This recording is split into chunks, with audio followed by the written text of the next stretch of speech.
pessoal, estamos aqui novamente no nosso canal do YouTube. Para você que segue a gente, muito obrigada. Para você que ainda não se inscreveu, se inscreva no link aqui abaixo. Esse é o canal da Eletro-Onco, mas aqui a gente traz várias novidades e hoje a gente está com a querida doutora, fisioterapeuta, Érica Valentim.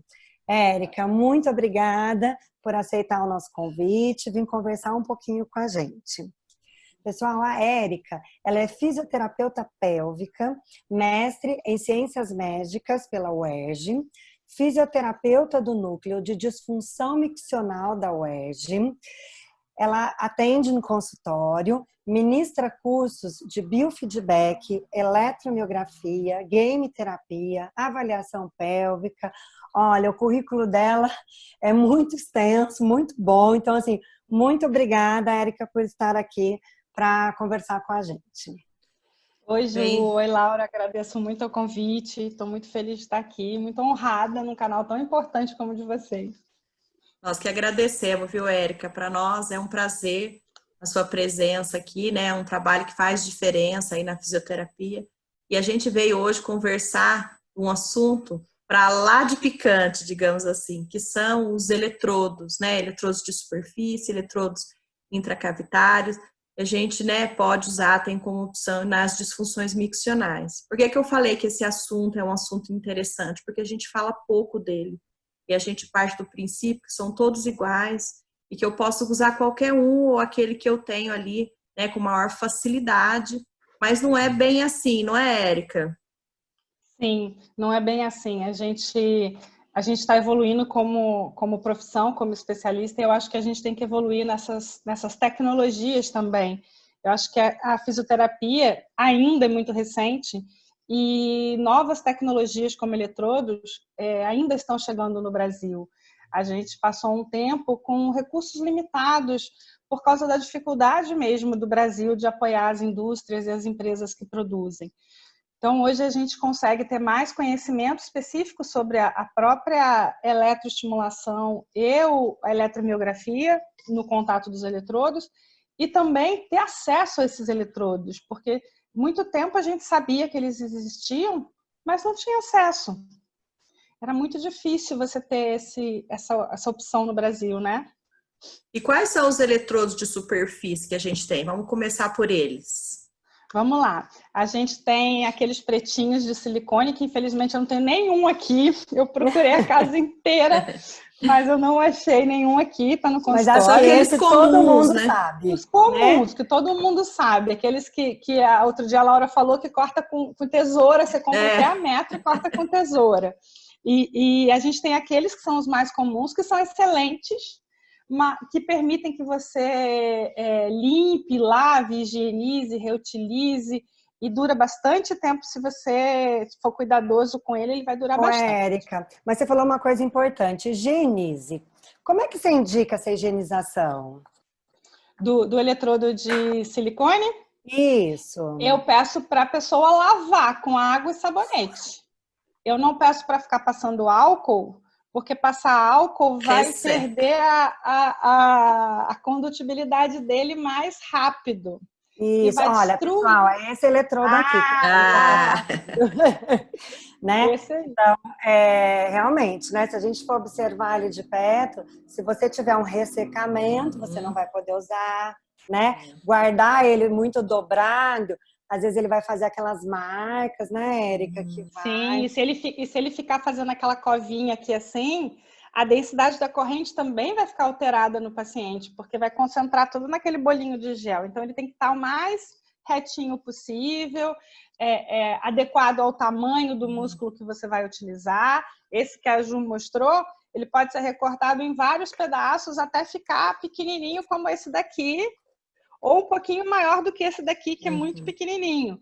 Mas depende de onde você vai usar. O que está mais à esquerda do vídeo, a gente pode usar em músculos grandes, glúteos, quadríceps. Se vai colocar isso no rosto, no períneo, não tem menor condição. A gente tem que adequar.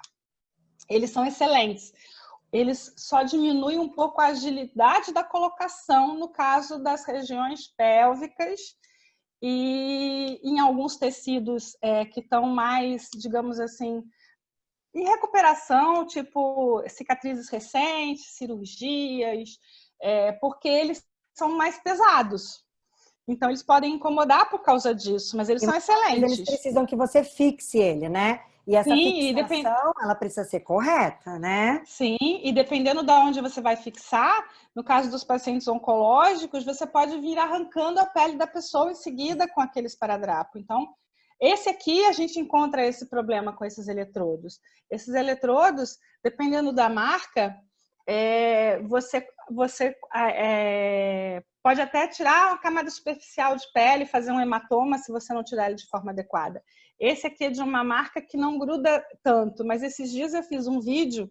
Esse é autoadesivo, né, Érica? Esse é autoadesivo de eletrocardiograma. A gente utiliza muito para eletromiografia, mas ele também é muito bom para fazer eletroestimulação em face e em períneo, para músculos pequenos. A gente não vai usar isso aqui em músculo grande de jeito nenhum, porque é somente essa pecinha preta que é condutora. Então, ela vai causar um desconforto no paciente, tá? E que diferença que você vê, assim, da qualidade daquele eletrodo comum preto para esse aí? Qual que é a vantagem que você acha na prática clínica? Bom, esse de eletrocardiograma, ele não foi preparado para ser feito para eletroestimulação. Ele é uma adaptação por causa do condutor dele ser menor e a gente poder fixar ele em regiões como o rosto sem que o fio arranque o eletrodo do lugar ou senão você vai ter que quase mumificar o paciente com esparadrapo para fixar os eletrodos de silicone. E esses eletrodos que são de gel, mas que eles têm uma condução aqui, porque aqui tem um fio elétrico espalhado por esse campo do eletrodo, ele distribui a energia elétrica oferecida pela corrente que você está utilizando de forma mais uniforme. Esse daqui, ele até vai escapar a corrente elétrica da parte metálica para a parte em gel, mas não vai ser muita coisa. Essa parte aqui é um adesivo só para fixar na pele. Então, ele tem uma característica da corrente elétrica mais aguda, com uma sensação de maior agulhamento.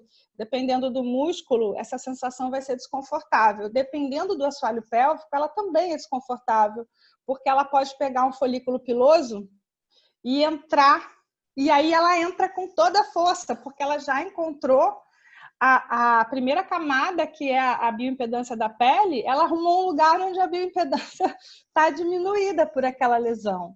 E isso vai acontecer em ferida, em radioterapia, em tecido esfoliado. A gente não precisa nem estar falando de patologia, a gente pode estar falando de estética. Uma pele que passou por um procedimento estético que sofreu uma escoriação, como os peelings, ele vai ficar com uma sensação agulhante. Então, assim, os eletrodos, sempre que possível, utilizar os autoadesivos que foram feitos para eletroestimulação, os de silicone. Esses autoadesivos, eles são exclusivos do paciente por um tempo determinado. Então, isso, ele não pode ser compartilhado, né? Não, né? É nojento. Especialmente, né, na região perineal, né? Exatamente. Esse daqui, olha, ele é meu mesmo, esse é o meu eletrodo que eu uso para dar aula. Então, assim, ele deve ter alguns usos já, porque eu não uso ele para terapia, eu uso ele para dar aula. Então, eu descolo e recolo ele serve. Para terapêutica, provavelmente ele não serviria mais, apesar que ele está bem grudentinho, ó. Uhum. Ó. Isso. O que você aconselharia, né, pessoal? Quantas vezes você tem visto que ele é utilizável? Como que, né, nosso espectador pode entender um pouquinho isso? Porque, teoricamente, é para usar uma vez e descartar? Pois é. Eu não acho que ele foi feito para ser utilizado uma vez e descartar. Eu acho que ele foi feito para ser utilizado algumas vezes e ser descartado depois. Porque é também um desperdício e uma agressão ao meio ambiente usar esse e descartar logo em seguida. Mas também eu não sei, assim, por exemplo, a gente não tem nenhum estudo mostrando quais micro-organismos que vivem nessa placa. Tá? Teoricamente, essa daqui nunca foi usada em períneo, mas ela vai ser usada em períneo, ela é adequada pelo tamanho. eu vou poder ficar reutilizando? Por isso que a gente utiliza essa, porque você tira e joga fora. Joga fora. Tem gente que guarda. Eu acho que não vale a pena, pelo custo não vale a pena. Isso é bem preocupante, né? Porque somos colonizadas, né? Não importa. Sim, né? Então, assim, que bichinho que vive aqui? Eu não sei. Talvez fosse um ótimo estudo para ser feito de o que tem aqui. Isso aqui é gel. Assim, grosseiramente falando, é uma gelatina. Então, vai ter micro-organismos aqui. E a gente diz que é nojento reutilizar, mesmo na pele íntegra, porque cada vez que você gruda e volta, vem com células daquela pessoa. Você compartilha células com as pessoas que você quer, não com as pessoas que você nem conhece por aí. Com certeza. Né?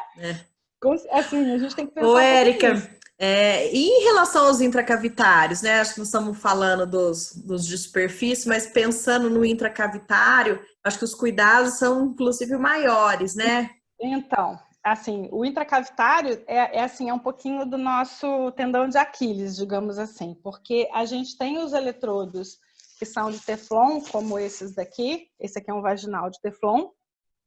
E lá no manual dele, diz que ele permite higienização. Eu não posso citar o manual dele de forma atualizada, porque eu não tenho nenhum atual. Mas lá diz que ele até pode ser autoclavado. Mas quando você desmonta esse material, e eu já desmontei, ele tem reentrâncias microscópicas. Uhum. O que a gente pode garantir que ficou lá dentro? No vídeo que eu fiz no Instagram, eu mostro esse eletrodo e mostro as coisinhas que tem nos elos do parafuso dele. Assim, a empresa construiu o melhor possível para a gente utilizar. Só que é um eletrodo que custa na faixa entre 150 e 200 e poucos reais. É caro para o paciente comprar individual. Para uso individual. E é caro para uso individual. E aí o fisioterapeuta esteriliza em autoclave. Em solução é uma possibilidade e em gás também. Todas essas fases vão passar por uma higienização inicial com sabonete enzimático e depois vai ser submetido ao processo de esterilização escolhido ou no local onde a pessoa atua tem um método específico. Em alguns estados, o líquido é proibido, então não pode, tem que ser autoclavado ou feito em gás. E vários estados não têm empresas com preço competitivo. E aí fica mais fácil comprar agora as sondas que são ditas descartáveis. Elas estão escrito no manual dela que ela é descartável, que é para ela não ser reprocessada.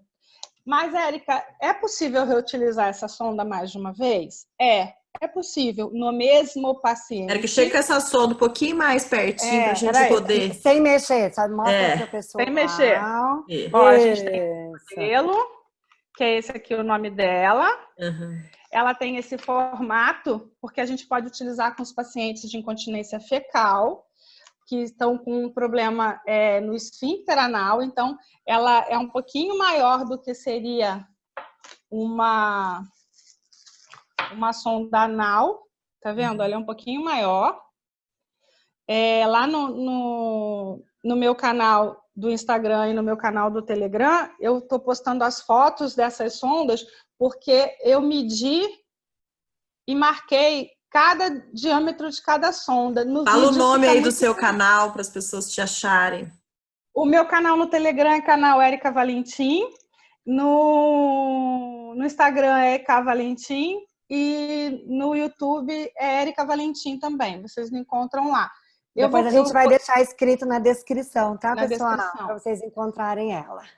Porque no vídeo é difícil de ver, tá vendo? Olha, a gente tem que ficar fazendo muito malabarismo para mostrar. E aí, com foto, a pessoa tem acesso. Eu marquei todas as sondas dos vários formatos. Então, essas duas sondas são consideradas sondas anais. Só que eu não vou usar num paciente de pós-prostatectomia radical que tem uma musculatura muito forte essa sonda, porque ele pode se incomodar. Então, eu tenho a opção hoje de usar essa. Ou usar essa da Quark, olha. Ou usar essa, que também tem dimensões diferentes. Eu costumo brincar, quando eu dou aula na pós, com os alunos que vagina é igual pé. Você tem um sapato para o seu pé. Às vezes você vai numa loja e escolhe 3 modelos de sapato do mesmo número, no meu caso 38. E aí eu visto os 3. Tem sempre aquele que fica melhor. E tem sempre aquele que esmaga o dedinho. Sonda vaginal é desse jeito. Sonda anal é um pouquinho diferente, mas também segue os mesmos princípios. Então a gente tem que observar isso. Essa sonda, ela tem esse modelo, tem o modelo anal e tem um modelo um pouquinho maior. Que diferença faz entre esses 2 modelos num assoalho pélvico, numa vagina? O conforto da eletroestimulação e, no caso da eletromiografia, a captação adequada do sinal elétrico do músculo. Porque se ela não estiver totalmente coladinha, a pessoa vai reclamar: ai, meu aparelho está dando interferência. É seu aparelho ou é seu paciente que está dando interferência? Porque a eletromiografia, o que ela capta é a interferência elétrica do músculo, passando pelas diversas camadas de tecido até chegar à pele. Então, ou o paciente é gordinho demais naquela região, ou os coxins adiposos dele são gordinhos demais. Alguma coisa está dificultando. Essas sondas metálicas, que tem essa placa reta, elas são melhores para eletromiografia do que para eletroestimulação. Talvez Érica, você usa algum meio de acoplamento com elas? Gel, sem cor, nada de gel colorido. Né? E a Laura brinca muito isso com essa história do gel, né, Laura? É gel condutor, não é álcool gel, né? Não é nem álcool gel, de cabelo, né? Nem gel de cabelo, nem gel colorido, porque a gente sabe que tem um gel no mercado colorido. Talvez seja para diferenciar do álcool gel, mas também tem álcool gel colorido. Então, tem, né, o gel hidratante. Eu não gosto do colorido porque aquilo é uma substância química que coloriu ele. Então, ela pode produzir efeitos na eletromiografia de alteração da condutibilidade. Na eletroestimulação, talvez ela nem interfira tanto. Mas a eletromiografia somos nós produzindo energia elétrica e não um gerador construído que tem uma capacidade. Érica, deixa eu te fazer uma pergunta. Você acha que o comprimento do eletrodo dentro do canal vaginal faz diferença? Porque a gente vê que tem eletrodos que são menores, que às vezes trazem até um pouco mais de conforto para o paciente, né? E tem alguns que são maiores. A gente tem essa experiência. Hoje é possível no nosso mercado essa experiência da diferença dos eletrodos. Esses aqui são eletrodos mais indicados para eletroestimulação, então eles vão funcionar pior em eletromiografia, e esse aqui vai funcionar melhor em eletromiografia e pior em eletroestimulação. Mas assim, talvez não seja possível você ter para cada paciente 2 eletrodos. Para eletroestimulação, desses que estão aí na sua mão, qual que você acha que a gente teria um melhor custo-benefício, assim? Esses 2 têm os preços muito semelhantes. Esse daqui tem um preço muito mais acessível para o consultório, assim. Eu adoro a Quark, adoro o eletrodo da Ebramed, só que o custo inviabiliza o paciente ter o dele individual. E eu não esterilizo mais eletrodo. Então, eu prefiro que o paciente tenha o dele próprio e eu dou na primeira sessão. Está embutido no meu custo do consultório. Eu posso lançar a compra desse produto no meu imposto de renda. Esse aqui não. Érica, e eles têm diferença na condução elétrica? Porque a gente vê que os canais são entregues de forma diferente. Será que isso não alteraria? Tem. Aí, assim, vamos fazer uma distinção aqui. Esses 2 eletrodos aqui, apesar de terem as placas metálicas diferentes, eles têm um canal. Esse eletrodo aqui são 2 canais num mesmo eletrodo intravaginal. Então, voltando na história do comprimento, esse daqui, teoricamente, ele vai ficar posicionado ali no canal vaginal, aonde a musculatura está, mais ou menos entre 3,5 e 5 centímetros do introito vaginal. Então, ele vai ficar nesta posição. Por que ele tem essa coisinha?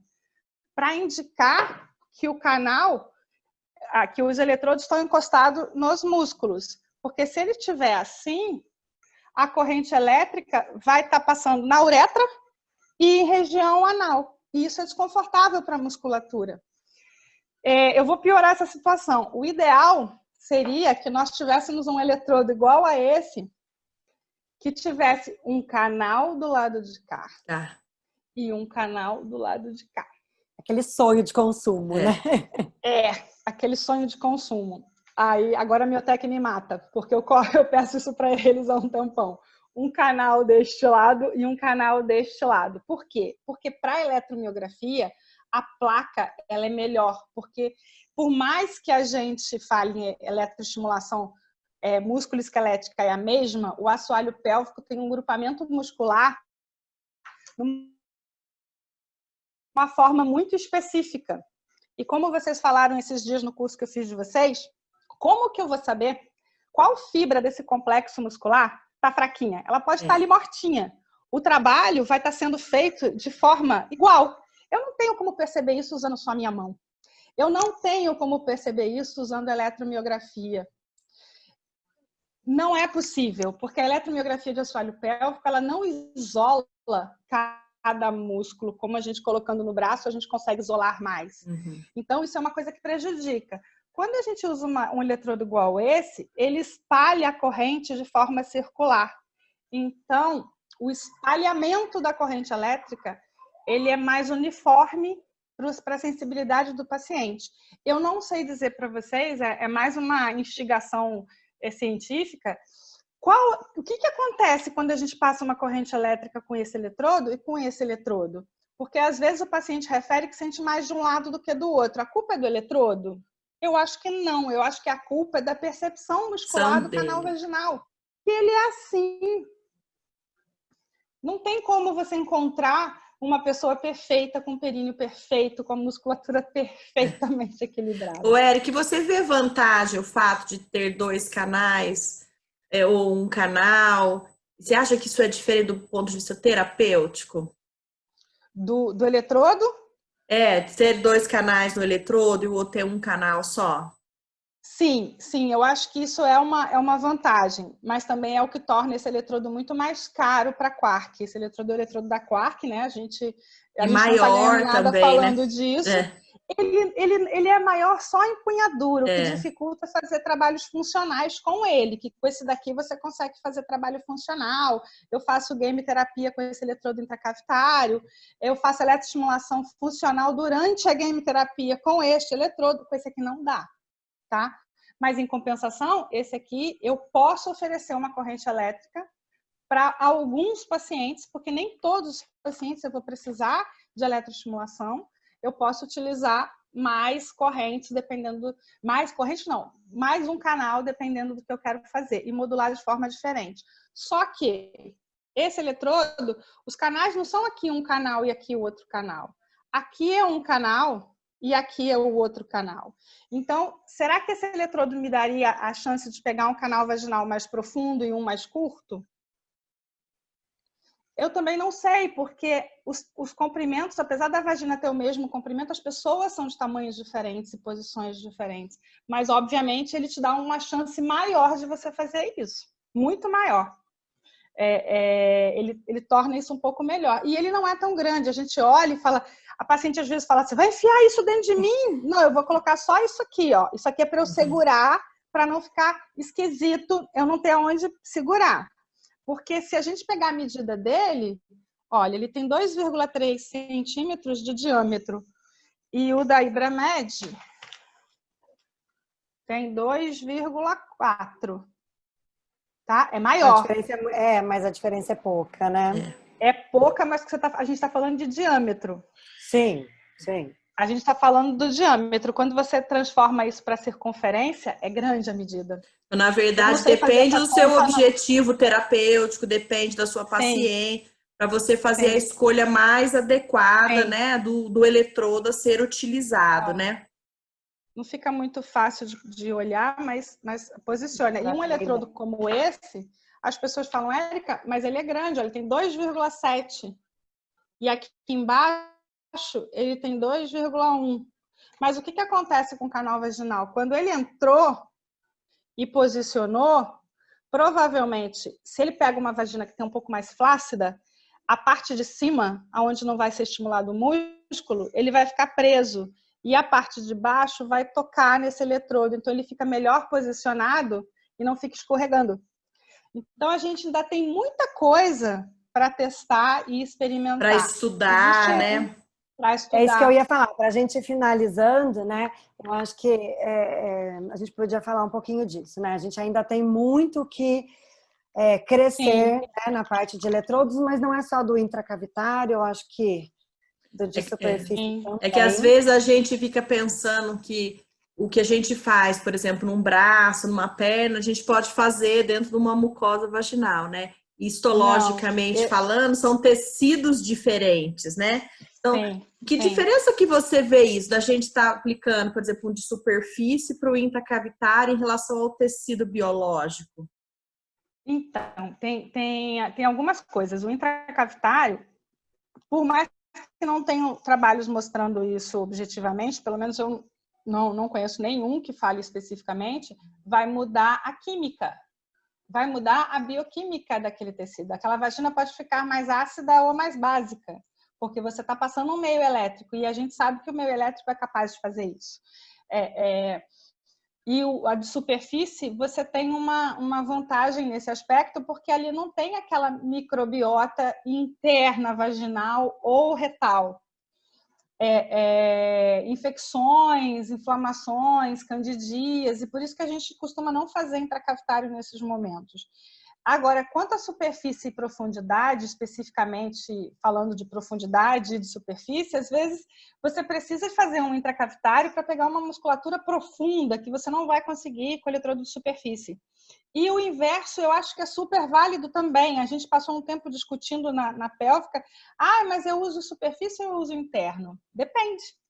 Depende. Você quer pegar musculatura mais superficial? Tem que pegar mais superficial, né?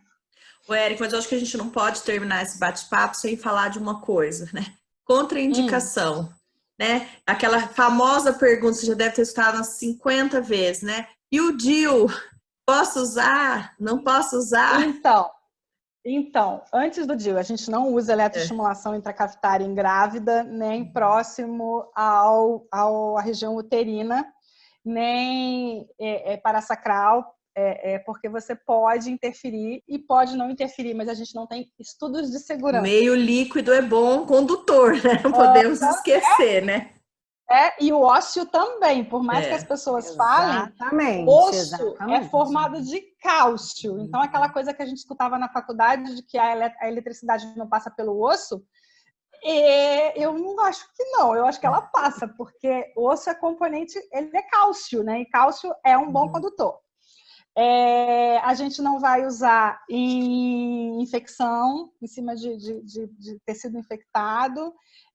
E o DIU? O DIU é uma pedra no sapato de todo mundo. É a grande pergunta aí, né? Pois é. A corrente elétrica, ali dentro do assoalho pélvico da nossa paciente, deixa eu pegar a minha pelve aqui, ó. Só para ilustrar, não é para assustar não, tá, gente? A corrente elétrica ela vai estar passando nesta direção. É pouco provável que ela esteja se aprofundando e passando pelas paredes uterinas e chegando até o cobre. Mas a gente também não tem estudos de segurança que deem suporte para a gente fazer isso, assim. Mas na prática a gente, né, não vê, né, essa interação, não vê dor pélvica crônica, por exemplo, nas pessoas que usam DIU, né? Sim. E tem até alguns DIUs que saíram do mercado por provocarem mais esse efeito, inclusive, que não chegou nem a entrar no Brasil, foi tirado do mercado antes. Então, é uma contraindicação ainda que eu brinco com as colegas que isso é uma coisa para a gente discutir e continuar discutindo, não é para brigar, é para discutir. Bom, e efeito colateral, o que você vê de efeito colateral depois da eletroestimulação? Com o DIU? Não, sem o DIU mesmo, não é eletroestimulação normal.